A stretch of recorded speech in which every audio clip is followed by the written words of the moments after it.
हाँ देखिएगा, कौन सा फॉर्मूला पूछ रहे हो? A cube plus B cube plus C cube minus 3 ABC, वो फॉर्मूला बता दें। तो तुम लोग अपने से भी कुछ ट्राई करेगा तब ना हो, हैं? हाँ अब ट्राई करो खुद से, ठीक है? अब अपने से ट्राई करना शुरू कर दीजिए, ठीक है? देखिएगा, चलो बच्चा पूछा है, देखो मेरा बच्चा क्या कहता है कि A cube plus B cube plus C cube, यहाँ दिखेगा, यहाँ ये साइन करता है ना, चलिए यहाँ लिख देते हैं A cube plus B cube plus C cube minus 3ABC into बराबर, इंटू नहीं, A plus B plus C into A square plus B square plus C square minus A B minus B C minus A C. Okay, तो और इसमें देखिए एक और formula लिख लेते हैं। जैसे आपको हम पूछें कि ए प्लस बी का होल क्यू का क्या फॉर्मूला होगा, तो आप लोग कहिएगा ना A cube plus B cube plus 3AB into A plus B. इसके बाद अगर A cube plus B cube चाहिए तो A cube plus B cube चाहिए तो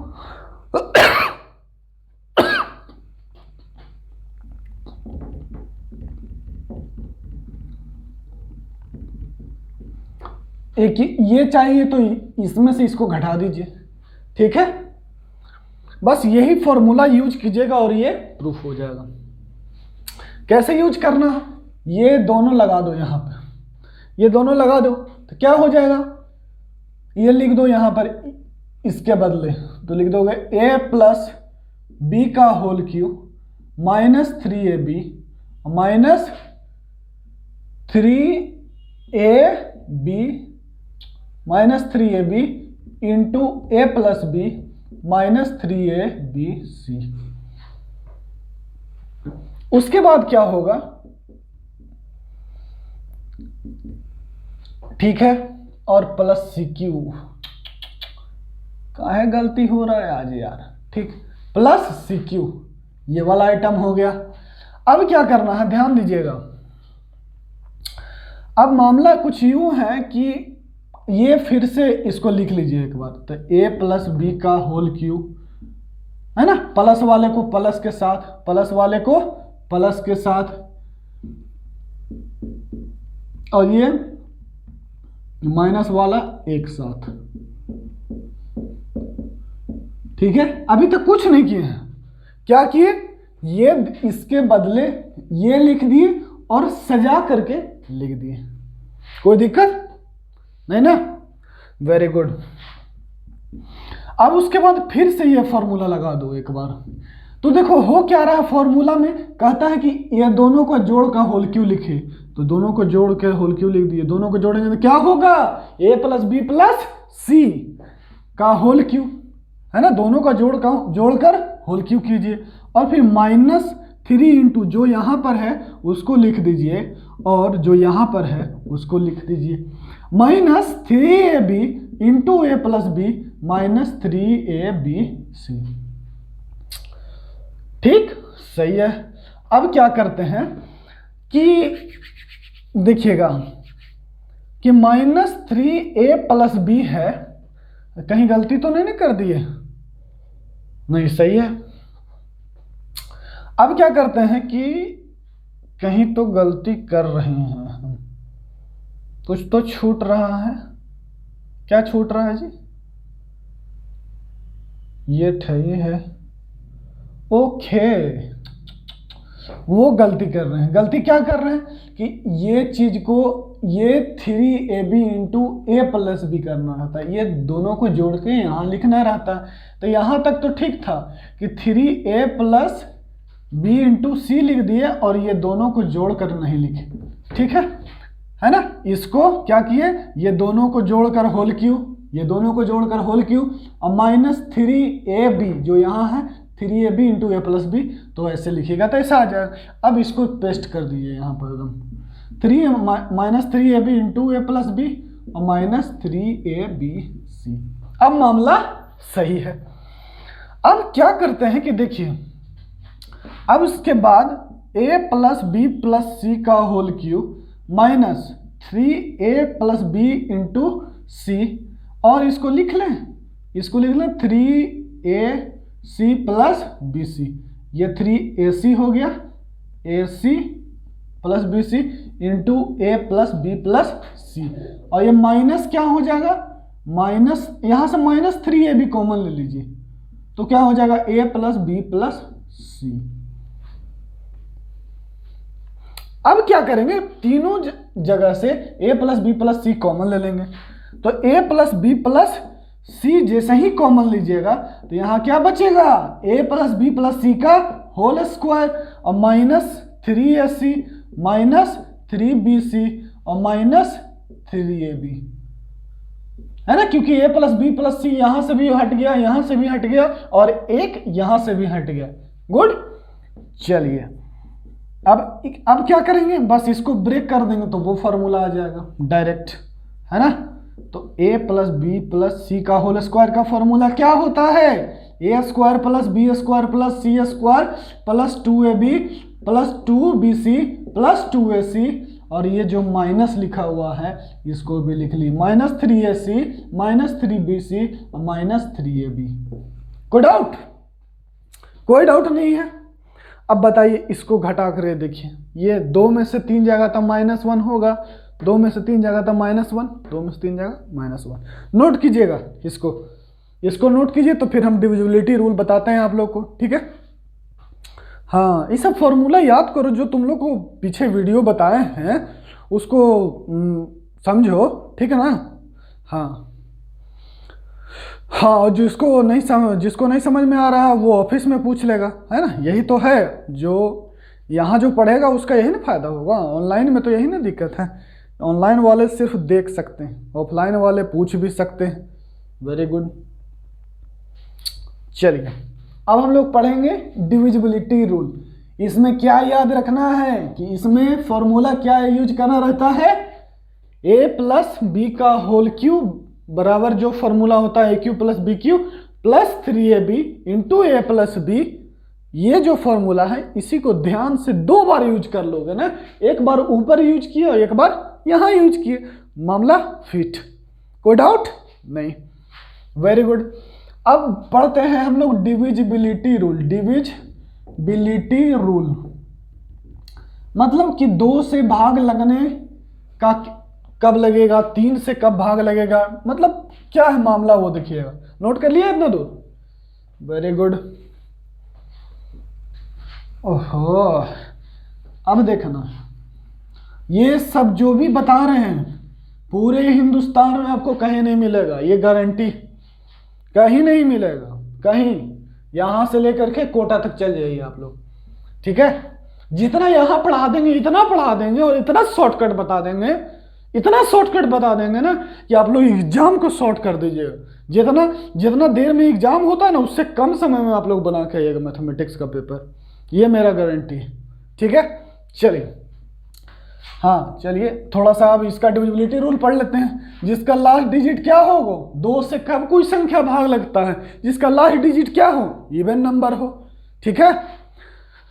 तो लास्ट डिजिट क्या होना चाहिए लिख लीजिए, बस रिवीजन कर लीजिए ना, ये सब तो, ये वाला तो आपको आता ही है, ये वाला याद है। 3 का क्या रूल होगा, 3 का, बिल्कुल सही लड़का, बिल्कुल सही, बहुत अच्छा। जिसका सम क्या हो, सभी डिजिट को जोड़ने पर वो 3 से यदि भाग लग जाता है तो वो 3 से डिविजिबल होगा। बहुत अच्छा बेटे। क्या कहता है कि सम ऑफ ऑल डिजिट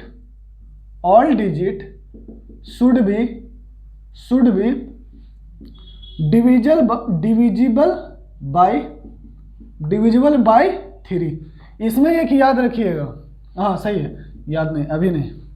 अब देखिए 4 के लिए क्या होता है, कोई बताएगा, 4 के लिए नहीं याद है, चलिए ठीक है कोई बात नहीं। जैसे इसका एग्जांपल एक ले लीजिए 303, हमको ऐसा ही पता है कि इसको जोड़ देंगे तो क्या हो जाएगा, 3 + 0 + 3, 3 और 3 6 को 3 से भाग दे दीजिए, भाग लग जाएगा। इसका मतलब ये 3 से डिविजिबल है, कोई डाउट नहीं है। चलो 4 से क्या करेंगे, कहता है कि last two digit should be divisible bye 4।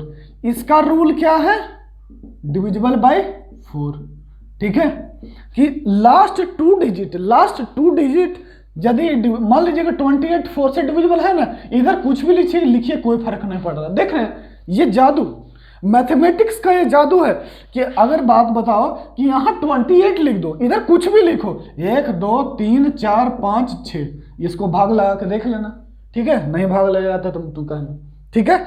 अब जैसे सिंपल से देखो ना कि मान लो लिखो 128 डिविजिबल है, 228 सही है, 228 और यहाँ पर 328 428, ठीक है।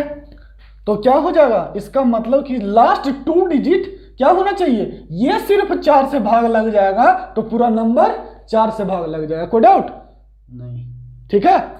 चलो 4 नंबर, 5 वाला कौन बताएगा, 5 से डिविजिबल होने के लिए क्या चाहिए, 5 कोई संख्या 5 से कब भाग लगता है, बहुत अच्छा, जब 0 हो लास्ट में या 5 हो, बिल्कुल सही, लिख लो लास्ट डिजिट 0 हो या 5 हो। 5 नंबर देखेंगे, 5 नंबर ये कहता है कि 6 के लिए तो आसान है ना, 6 के लिए तो बता चुके कि 2 और 3, 6 के लिए क्या होगा, 2 वाला रूल, जिसका लास्ट डिजिट इवन नंबर हो और जो जिसका सम किससे डिविजिबल हो, 3 से डिविजिबल होगा, वो क्या हो जाएगा, 6 से भी डिविजिबल हो जाएगा, कोई डाउट नहीं। अब बात करते हैं 7 से डिविजिबल। देखिएगा 7 थोड़ा सा यूनिक, ठीक है ना, 7 और 11 भी यूनिक है। 7 के लिए क्या कहता है, 7 कहता है कि यदि, कहता है कि सब्ट्रैक्ट, देखिए यदि नहीं, subtract twice of last digit from remaining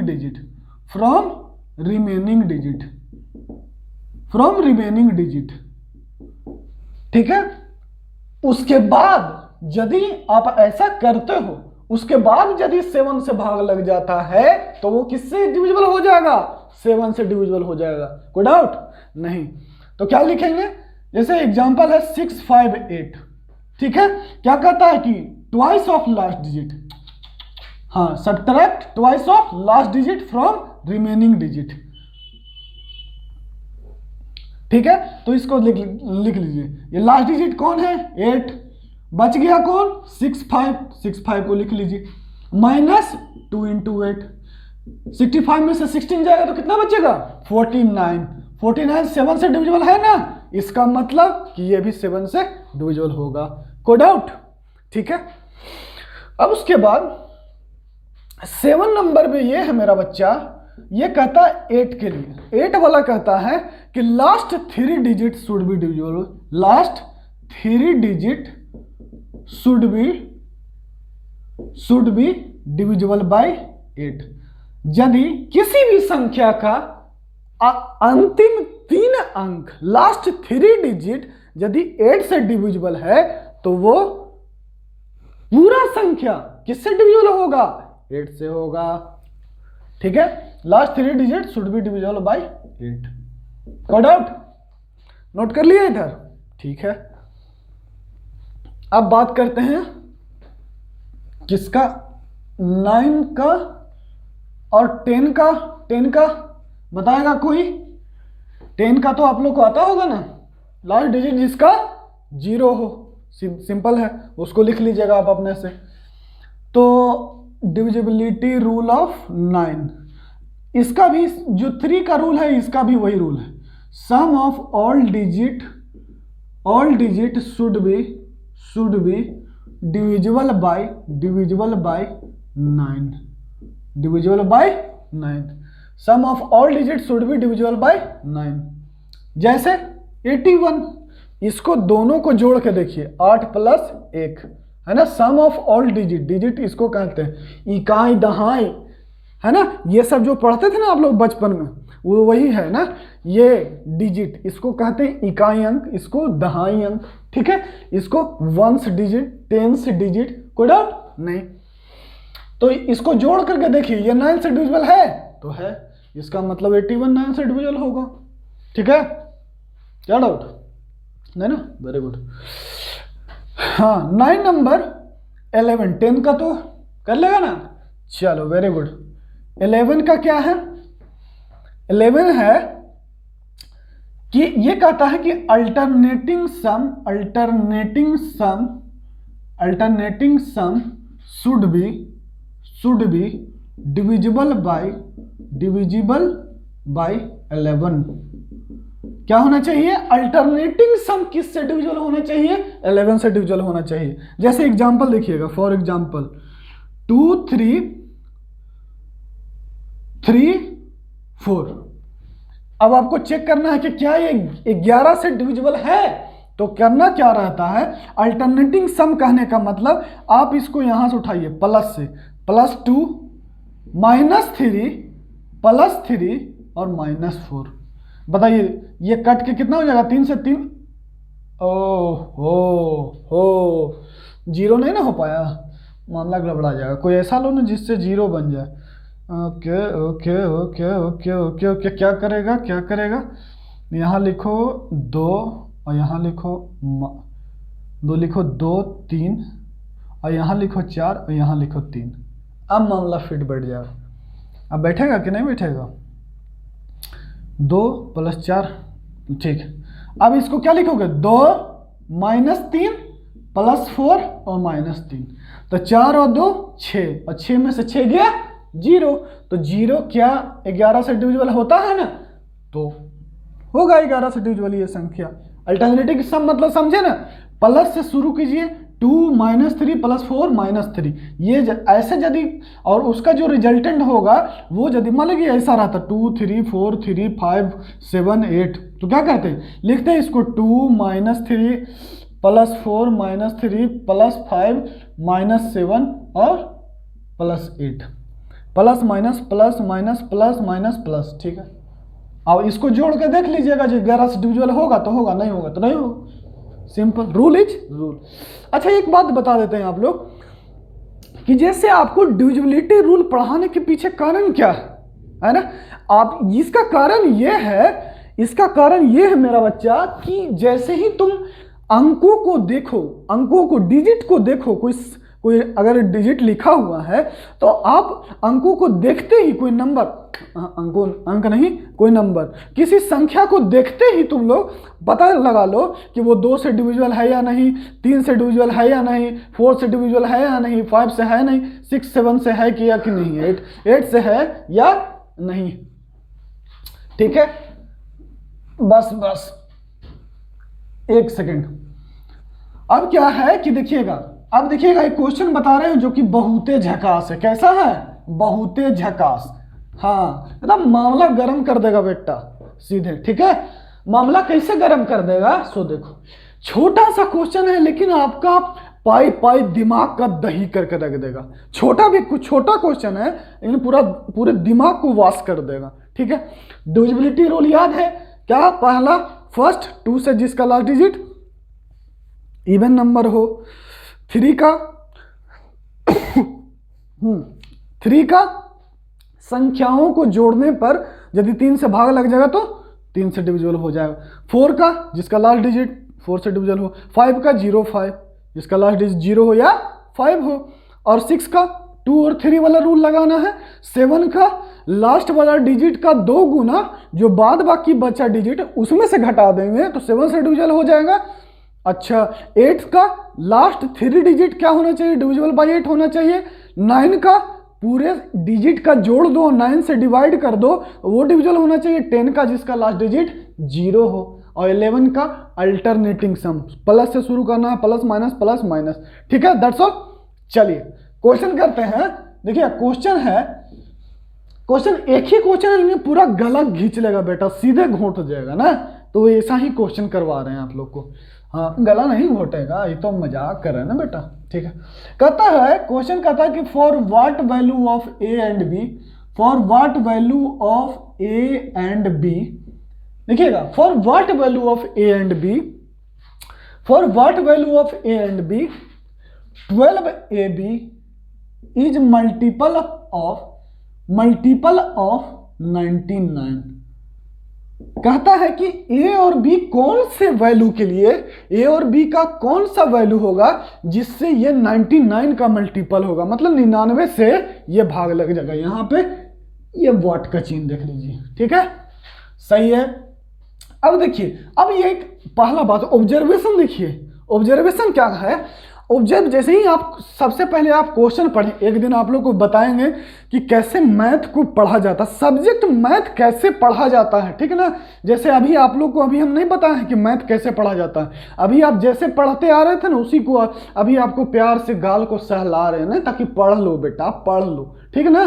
फिर धीरे धीरे बताएंगे ना, धीरे धीरे बताएंगे कि मैथ को कैसे पढ़ते हैं। एक दिन उसी का चलेगा आधा घंटा, ठीक है, उसके बाद हम लोग पढ़ाई करेंगे, ठीक है।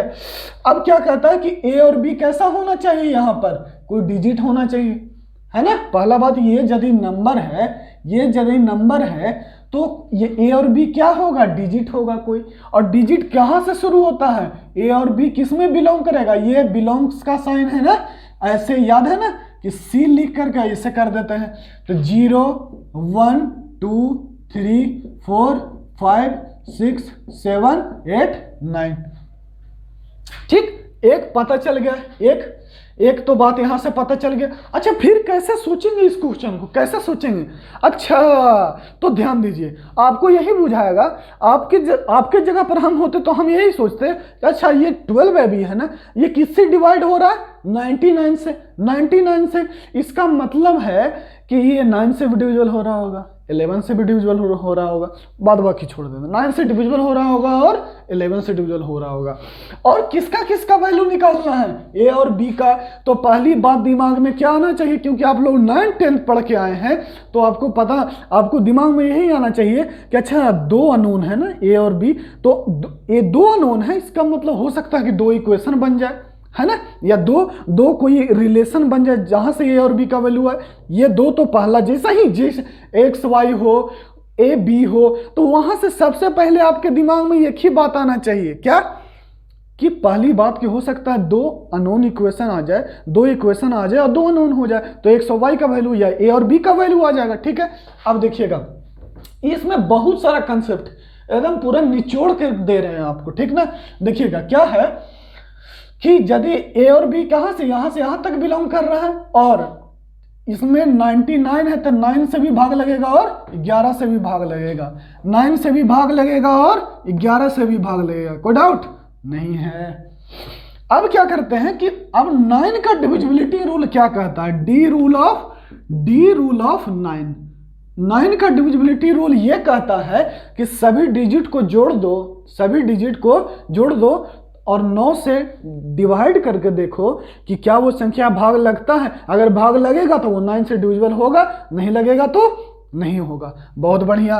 तो यहां पर तो डिजिट है 1 2 a b, तो लिख दीजिए 1 + 2 + a + b, इसका नाम दे दीजिए q। कोई डाउट नहीं। अच्छा, जो अभी आपको पता है वही लिख रहे हैं हम। तो डी रूल ऑफ 11 लिख लीजिए, डी रूल ऑफ 11। देखिए ये आखिर ऐसा क्यों कर रहे हैं, आपको पहले ही बताया है, क्योंकि ये 12 बेबी किसका मल्टीपल है, 12 बेबी ने बे ए बी, 12 बेबी किसका मल्टीपल है, 99 का। इसका मतलब 99 से ये भाग लग जाएगा ना, 99 से भाग लग जाएगा, तो इसका मतलब ये 9 से भी डिवाइड हो जाएगा और 11 से भी डिवाइड हो जाएगा। इसीलिए हम ये पहला रूल 9 वाला रूल लगा रहे हैं और 11 वाला रूल लगा रहे हैं। तो इसमें क्या होगा, 11 का rule alternating some 1 - 2 + a - b। चलिए अब इसको देख के बताओ मेरा बच्चा कि क्या हो सकता है। यही ना कि 2 इक्वेशन है, इसको p नाम दे दो। बताओ तो इसका यही ना होगा कि इतना बराबर कुछ होगा और इतना बराबर कुछ होगा, वहां से 2 इक्वेशन सोल्व करोगे और आंसर आ जाएगा, ठीक है। और a और b कैसा होना चाहिए, ये 0 से 9 के बीच कोई होल नंबर होना चाहिए, कोई डाउट नहीं। देखिएगा तो कैसे करेंगे, अब यहीं से सोचना, इतना तो क्वेश्चन का इंफॉर्मेशन है, ठीक है। क्वेश्चन इतना इंफॉर्मेशन निकालने में आपका झाग निकल जाएगा, ठीक है ना। चलिए, लेकिन अब नहीं निकलेगा, अब हम है ना, ठीक है। अब क्या कहता है कि इसका मिनिमम, देखिएगा हम क्या कह रहे हैं कि इसका मिनिमम वैल्यू ऑफ क्यू क्या होगा। तो इसको अच्छे से लिख लेते हैं 3 प्लस ए प्लस बी, और इसको -1 प्लस ए माइनस बी। Very good. तो मतलब ये तो फिक्स है और ये -1 फिक्स है। मेन मुद्दा ये वाला है और ये वाला है। बहुत बढ़िया। मिनिमम वैल्यू मतलब कम से कम वैल्यू, कोई डाउट नहीं। अब बताइए ए और बी कहां से चुनना है? ये होल नंबर से। बताइए ए और बी क्या सबसे छोटा चूज करें?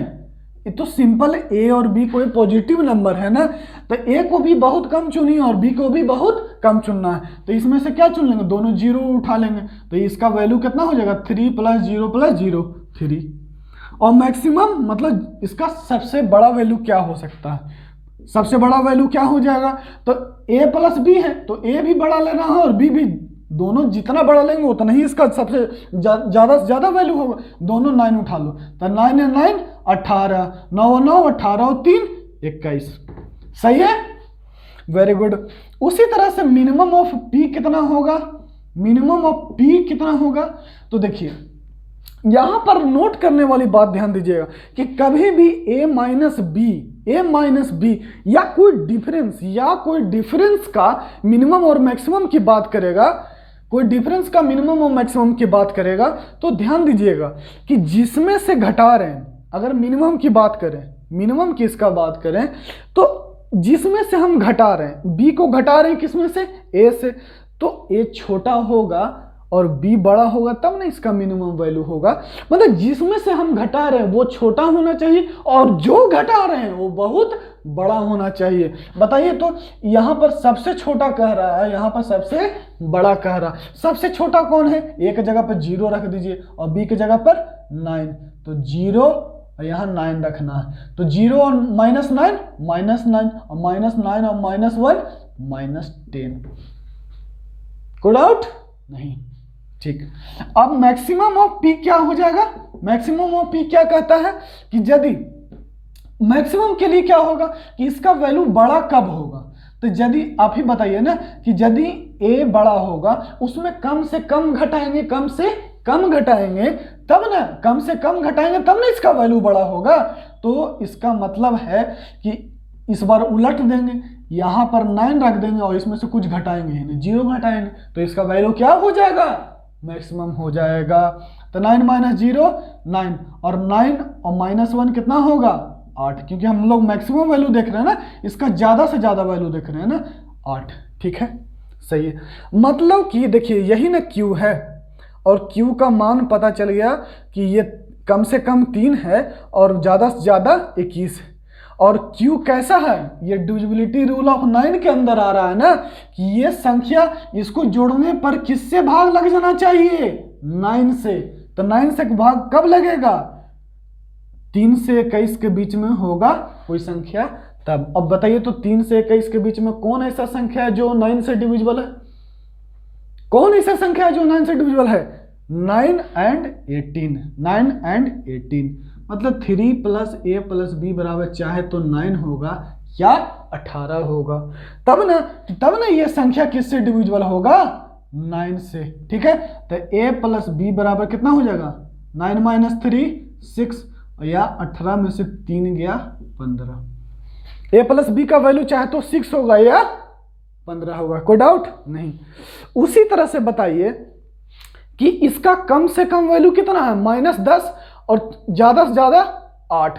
और ये संख्या किससे डिविजिबिलिटी रूल ऑफ 11 यही कहता है ना कि अल्टरनेटिंग सम किससे डिविजिबल होना चाहिए? 11 से। तो इसको 11 से डिविजिबल करेंगे। 11 से डिविजिबल करेंगे तो कैसे करेंगे? 11 से डिविजिबल करेंगे तो क्या होना चाहिए?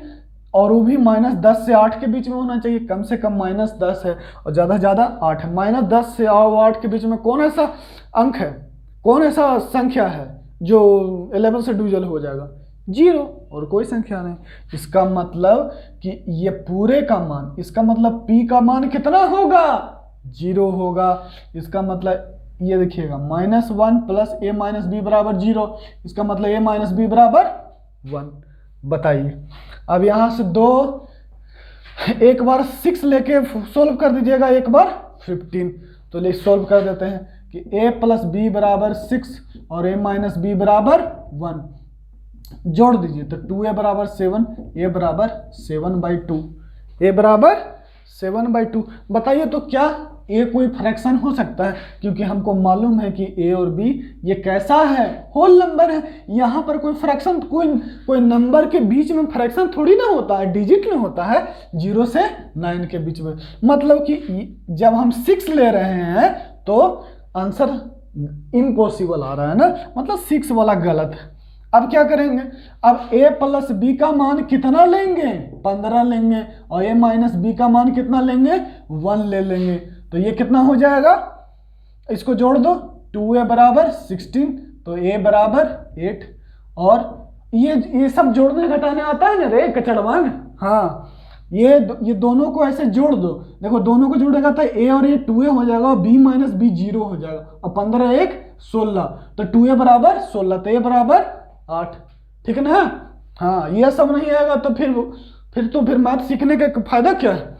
a बराबर 8 और तो b बराबर 7। अरे भैया a बराबर 8 रखो ना, यहाँ 8 रखेगा तब इधर जाएगा तो क्या हो जाएगा, 7। यही है आंसर।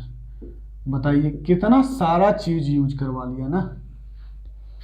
ठीक है, पूरा दिमाग का दही करके रख दिया। ठीक है, ये होता है डिविजिबिलिटी रूल। और ये तो क्वेश्चन, एक ही क्वेश्चन ऐसा ले लिए ताकि आप लोग को पूरा दिमाग क्या हो जाए, एकदम फ्रेश हो जाए। अब है ना, जो कूड़ा कचरा भरा है उसको साफ भी तो करना है। ठीक है, चलिए बस अब क्रॉस मल्टीप्लिकेशन मेथड पढ़ेंगे, उसके बाद क्लास को ख़त्म करेंगे। क्रॉस मल्टीप्लिकेशन में जल्दी नोट करो। ठीक है, नोट जब तक नोट करो तब तक देखते भी जाओ, एक्सप्लेन कर देते हैं दोबारा। ये क्या कहता था कि 12a भी है, 12 भी किसका होना चाहिए, 99 का। और हमको पता है यहाँ पर क्या है, डिजिट कोई होगा। डिजिट कैसा होगा, 0 से 9 के बीच में हो सकता है। और यदि ये 9